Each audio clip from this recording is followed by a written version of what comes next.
Welcome back, viewers, to the Nigerian Symposium for Young and Emerging Leaders. I'm still the host, Chiaolo, and with me we have another set of dignitaries in the house to discuss with us Nigeria at 60. And on this panel, we will be going into the nitty-gritty of corruption, the decline in our educational sector, amongst a few.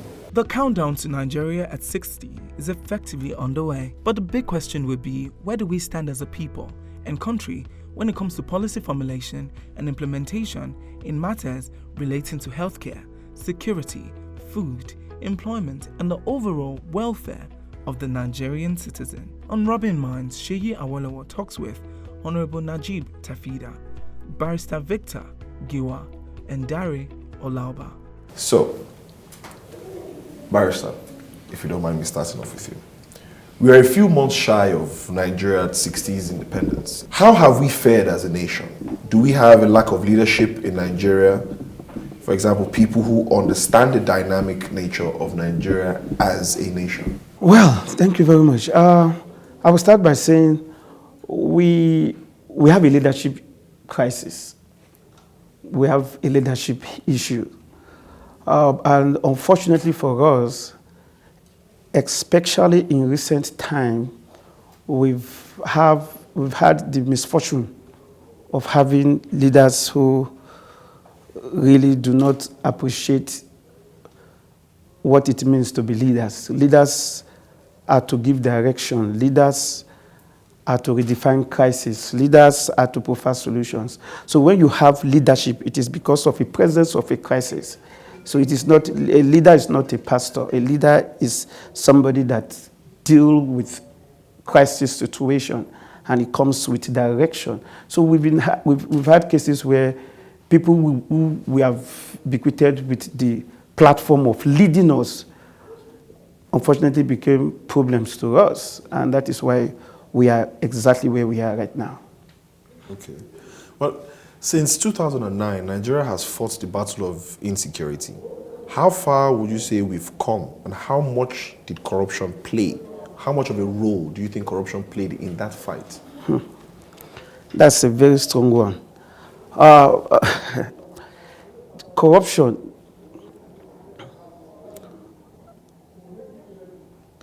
in Nigeria, the role of corruption in terms of insecurity is monumental. I used to say that if you go to some countries, a country like New Zealand, country like Finland, country like UK, and you talk about corruption, what you see and what you hear is that, oh, we want to do a study on corruption. Or somebody, if you talk about corruption, somebody will tell you, okay, we would like to look at what corruption is. But if you want to get a textbook on corruption, it's Nigeria. Because it is not just corruption, it is systemic. That our day-to-day life is defined, by corruption. So if you want to say you are going to get a textbook, Nigeria becomes one. So the various problem of insecurity is not just insecurity in itself, it's the issue of corruption. And what are the elements of the corruption?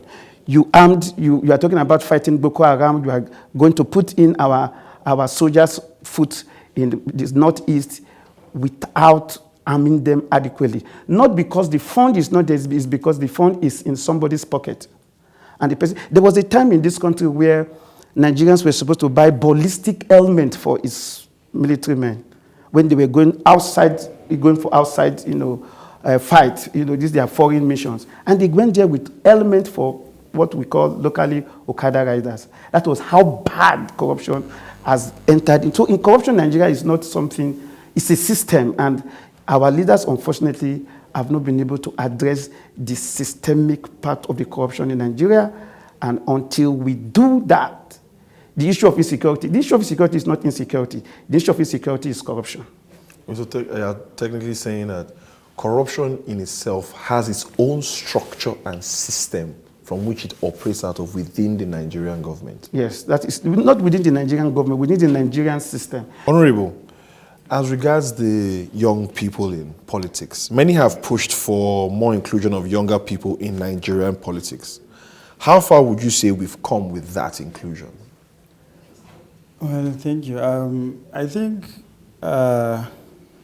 So far, let's say from the past election in 2019, where youth came out in mass to campaign for youth inclusion, being that youth have been sidelined, from governance for a very long time, and our parents are still holding on to power. They are not ready to relinquish it.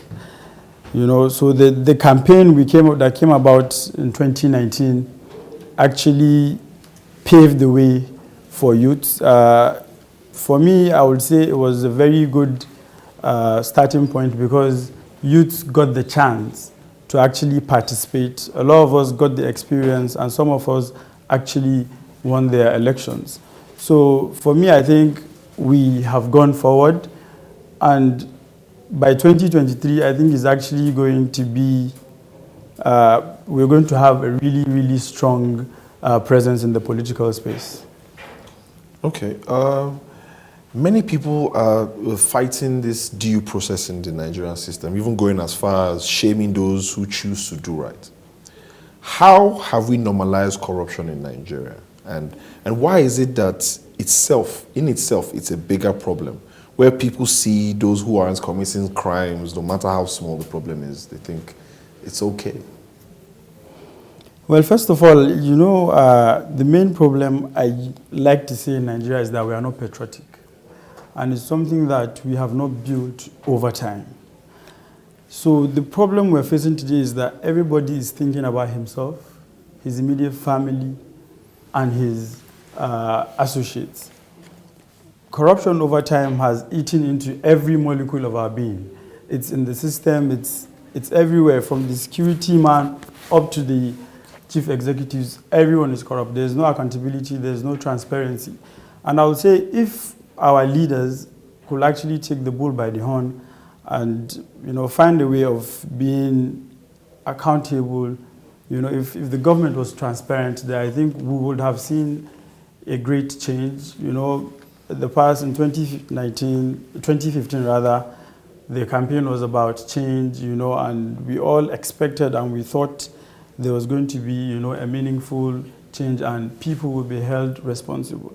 But would you say the masses they are not willing to ask these questions, or they are scared to ask these questions? Or is it that the masses don't know how to unify their voice in the right direction, or they don't know how to ask the right questions? Well, I think I would say they don't know how to unify their voice, one, because if they had that, they will understand that their voice is very strong. Once unified? Yes. If they have that unification. It's like, when it comes to the youths, most of the thing that actually pulls us back is, okay, we come and we form a block. But then eventually you hear some part of you, have gone to decide to actually talk on your behalf, and now they're negotiating on your behalf without your knowledge. So before you know, they say, they've collected something and they've told, your opposition, so to speak, all your secrets, everything you've actually spoken to, behind doors. So I think it's a big problem, and the masses, if they will, when you're poor, my brother, poverty is a bad thing. Because no matter how much you intend to do some things, you cannot do them. So that's, like I like to say, the political class, when the chips are down, no matter how good you are, when they think, this guy is going to, if he wins, we'll get a better life. You probably have a covenant with them, you have a negotiation, and they will say they'll vote you. But when the chips are down and they see that 1,000 naira or 500 naira, they just think, if I don't collect this money now, if he goes to Abuja, I'll not see him again. And that is the notion, because this is what has been happening. Nothing has changed over time. So there's a big problem, and like I said, there needs to be a total overhaul of the system. Well, thank you very much. Mr. Dari, 60 years, Nigeria is soon to be 60. And in 60 years, there have been different tales of Nigerians being hardworking businessmen, innovative and persistent. But in the Nigeria of now, before we clock 60, would you agree with that Nigeria has a conducive environment for businesses? If you now look at the big business sphere in itself, a lot of times, for instance, let's look at the recent increase in VAT.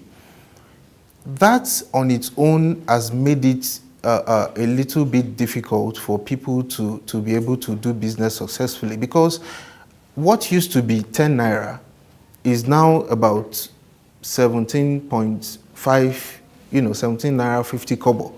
So an average buyer will look at it and say, what is the alternative that can still cost me 10 naira? So that person selling that good at 17 naira 50 kobo is not doing business. His business is affected. Other countries are dropping VAT. The COVID-19 period, so many countries have been able to give tax holidays for, some of the businesses. In Nigeria, there's nothing like that. There's nothing like that. And even in terms of payment for services, the 7.5 VAT was supposed to take effect, I think, from February. And you find people who have, taken contracts, for instance, since 2019, October, November, they're getting their payments in March and they're charged 7.5% as VAT. It makes it very difficult for anybody to say, I want to, do business in Nigeria. Be that as it may, we won't just continue to sit on the negative side of, the effect of government and on business. We will still have to look at a little bit of success stories in terms of, people that are doing well. The agri-business in Nigeria is not doing badly. It could be improved upon, but it's not doing badly. There's I think there's a little bit of improvement also in manufacturing. Presently, I learned there is a coach manufacturing company in Abeokuta, and all of these things are creating employment one way or the other. However, I believe 60 years we should be able to do better than where we are now. Thank you very much. Barrister, back to you. How, in your opinion, how do you think we can combat corruption? And is this a fight that you honestly think we can win? And how long do you think it just might take? Well, Shay, those are good questions. Well, the issue is this. We've had a very serious challenge with the issue of corruption in this country. I think maybe because we use the word fighting corruption, and so everybody, if you give a man a hammer, he thinks that everything he sees is a nail, so he just wants to nail everything.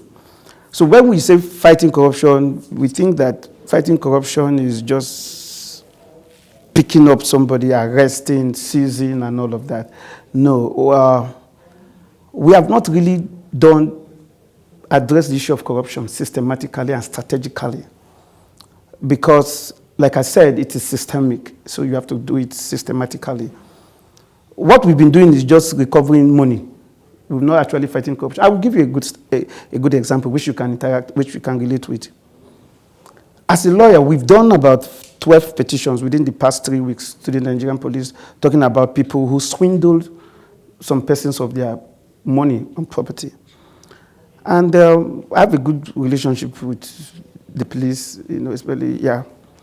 And the police will tell you, sorry, you are the victim. The victim is now the complainant. And they will tell you, sorry, you need to give us money we have to mobilize us. We need to buy fuel in our car. That is the mobilization. We need to buy recharge card. Yes, we need to, and all of that. I mean, this person is saying, I have been victimized. Something has been taken away from me. And the truth is that if you don't do that, the police does not move. Right. I mean, you have to fund. So each person becomes a local government of itself. You provide the security, you provide water. I think you have a borehole, you have a generator and all of that. So you see, that is so we need to start dealing with these things systematically. So how do you deal with it? Ask yourself some fundamental questions. The police is very important. How do we fund the police? Such that if, for example, I stay in Asokoro, the police station, the DPO, divisional police officer, has 2-3 vehicles. He has some funds. So by the time you bring a complaint, he just mobilizes 2 or 3 officers and they go without even asking you for money. So because by the time you start asking the complainant of money, so we are not dealing with that. This is Abuja. You want to apply for land. I mean, you should be able to apply for land so that you can build your property. Yes. Build a property for yourself and have a good thing. People have applied to get a piece of land for the past 10 years. They not even receive acknowledgement of the application. Do you know what I mean? That you write to an agency and then they say, oh, we've been receipt of your letter dated. You need to know somebody who is a secretary to the director, the director's girlfriend, or goes to the same church. And so it's just, all we need to do is to say, look, if any letter is written to a director within 2 days, that letter should be out. I don't need to go and arrest anybody. If I know that if I apply, I will pay 100,000, I will never get any response. So I will need to get a senator who is sitting in the committee on housing, who knows this. And so it is just like that. It's only in Nigeria somebody can steal billions and he has stealing the money in cash. Because, I mean, so now we don't talk about millions again, now it's in billions. You can hear of somebody, 1.5 billion was used for palliative within 3 months, and they were just, so because million is too small now. So we need to start addressing some issues. So we need to look at it systematically. One last question, sir. You mentioned something as regards the police. Allegedly, people believe that the police force is one of the most corrupt institutions in the country. You also mentioned something about funding them properly so they can be effective. And at the same time, there's an alleged movement that wants them to defund the police department because of a certain department, I think the federal SARS and all of that. What is your take on this? Because a lot of people believe that the police is like an extra muscle for different political individuals. And just the way everything is stated, it sounds like there is bare corruption within this institution. How do you think that particular, because I think personally the police is supposed to be an arm that fights against corruption, but if they're already corrupt, how exactly do they want to do the job? So now within the police department, how can they root out corruption? Or how can they bring it down to the barest minimum so that they can be more effective in the fight against or in the struggle against corruption? Let's not use the word fight. For the police to be able to fight corruption, the first thing we need to do is to do proper funding. But the second and the most important is our recruitment process. If you apply, if you have a brother that wants to join the Nigerian police force now, and he applies, he needs to start looking for a former IG, a former CP. You need to go and meet the senator. So everything is still bastardized. We don't have a system where you just apply to be a police officer and your name is enlisted. Oh, you must go through the senator. And because you are going through certain persons, they don't even know who you are, they don't even know your character and all of that. So if we want to solve the issue of corruption, in not just the police, in other agencies, we need to look at two main issues, the recruitment process and the funding process. Last question to the floor. There have been giant strides with conversations and organizations giving context and demanding for accountability from all, especially those in government. Are we winning the fight against corruption? Well, I think the answer is one. You can't hide it. You just have to say no before you even go into any discussions, because there hasn't been any substance in the fight against corruption. You know, we've had instances where you just read on the paper, this one has been charged to court, this one has, but there is really nothing that has come out as something that will actually make our leaders feel as though they begin to be held accountable for their actions. Because nobody is scared. They just put you to the test of waters, and once they see that nothing is happening, they continue doing what they do. So like when this present administration came in, there was the body language, in quotes, and actually people were beginning to get serious, to be afraid. Like I was driving and I could remember giving police money, and he said, no, Buhari is the president. It was as though he was a mini god looking at them from up, you know what I mean? But when they realized that, no, this thing is not going anywhere, everybody just came back to business. So I think there's a long way to go. There's really a long way to go. There needs to be justice and fair play in our system. And we really have a lot of work to do. And I think us as youths, this is now for us to take. It's our war to fight. Because I always say this, our parents had it easy. Yeah. You know, when they were in school, they had everything virtually for free. The system was working for them at the time, you know, but they became careless with it, so to speak, and today we're receiving the backlash. We don't want the same future for our kids.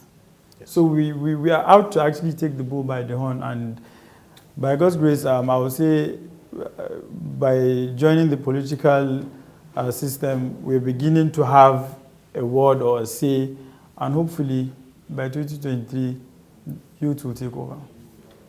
Looking forward to that 2023 in question. Thank you very much, Barrister. Thank you very much, Honorable. Thank you very much, Mr. Dari. These have been our guests that have spoken well, rather very well. And even I myself have picked up quite a lot. I hope you have. Stay tuned. We'll be right back.